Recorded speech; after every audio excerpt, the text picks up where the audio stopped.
Asia फिर से एक बार विश्व युद्ध का साक्षी बनने जा रहा है। अभी चीन और जापान एक तीसरे देश की वजह से लड़ाई में आ गए हैं और ये तीसरे देश का नाम है ताइवान। अब चीन और जापान और ताइवान ये तीन ऐसे देश है जहां पर अगर कोई विवाद होता है तो अमेरिका की एंट्री स्वाभाविक है। क्यों? क्योंकि जापान की सुरक्षा का ठेका किसके पास है? अमेरिका के पास। अभी क्या हुआ कि डायरेक्टली कोई इन्वेजन ऐसा नहीं लग रहा है कि जापान के ऊपर कोई ऐसा इन्वेजन होने आ रहा है चाइना के द्वारा। लेकिन अगर चाइना ताइवान को लेकर कोई भी आक्रामक रुख अपनाता है, उससे जापान अप्रत्यक्ष रूप से अपने ऊपर हमला मान सकता है। ऐसा क्यों है? आपको समझना पड़ेगा जापान का एक इतिहास। जापान ने जब पर्ल हार्बर पे अटैक किया, उसके बाद उसके ऊपर परमाणु हमला हुआ अमेरिका के द्वारा, तो अमेरिका ने उसके लिए एक अपने आप कॉन्स्टिट्यूशन डिजाइन किया जिसमें उसने सेना का कहा कि सेना रखने की कोई जरूरत नहीं है, हम आपकी रक्षा करेंगे।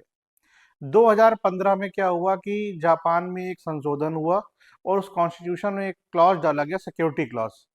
इसमें सुरक्षा क्लॉज में क्या था कि ये था कि अगर जापान के ऊपर कोई तीसरा युद्ध के वजह से या कोई भी ऐसी घटना घटती है जिसकी वजह से सर्वाइवल का खतरा भी आ जाता है, तो जापान अपनी सेना भेज सकता है। यहाँ पर अभी जापान के प्रधानमंत्री से 7 नवंबर को संसद में यही सवाल पूछा गया कि ताइवान पे अगर चीन हमला करता है तो आप क्या करेंगी? तो उन्होंने कहा कि यह जापान के लिए सर्वाइवल का प्रश्न होगा। और सर्वाइवल का प्रश्न कैसे? तो फिर वो उसके लिए क्या करेंगी? वहां पर अपनी सेना भेज सकती हैं। तो ये एक विश्व युद्ध का क्या कहते हैं पहला चरण हो सकता है। हो सकता है कि ये चीजें बहुत ज्यादा दूर हो और सिर्फ हम बात कर रहे हो कि विश्व युद्ध हो जाएगा, ऐसा हो जाएगा, लेकिन सारी संभावनाएं हैं। क्योंकि चीन के साथ में किसी भी तरीके की प्रेडिक्शन करना एक तरीके से नामुमकिन सा है।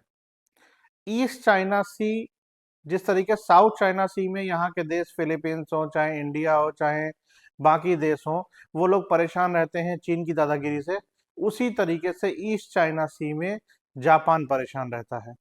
ईस्ट चाइना सी में जो भी संसाधन है, चीन चाहता है कि उस पर इकलौता अधिकार उसका हो। और ये जापान और चीन के बीच में कभी न कभी लड़ाई की वजह बनी रहती है। जापान की जब से नई महिला प्रधानमंत्री बनी है, उन्होंने एक आक्रामक रुख ही अपनाया है। और आक्रामक रुख अपनाने के कारण कई बार क्या हुआ है कि डिप्लोमेटिक जो एक तरीके से लड़ाई है, एक गर्मा गर्मी है, वो चीन और जापान के बीच बढ़ती जा रही है। और इसी बीच में कई बार वहां पर इस तरीके की नौबत आई है कि दोनों लोगों के राजदूतों को वहां पर निकालने तक की धमकी दी गई।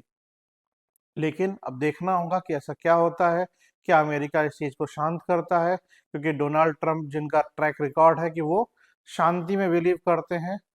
तो अब देखना पड़ेगा कि ये चीज कब तक जाएगी और भारत को अपने हितों को भी देखना पड़ेगा, क्योंकि भारत जापान के साथ में एक बहुत मित्रवत व्यवहार रखता है।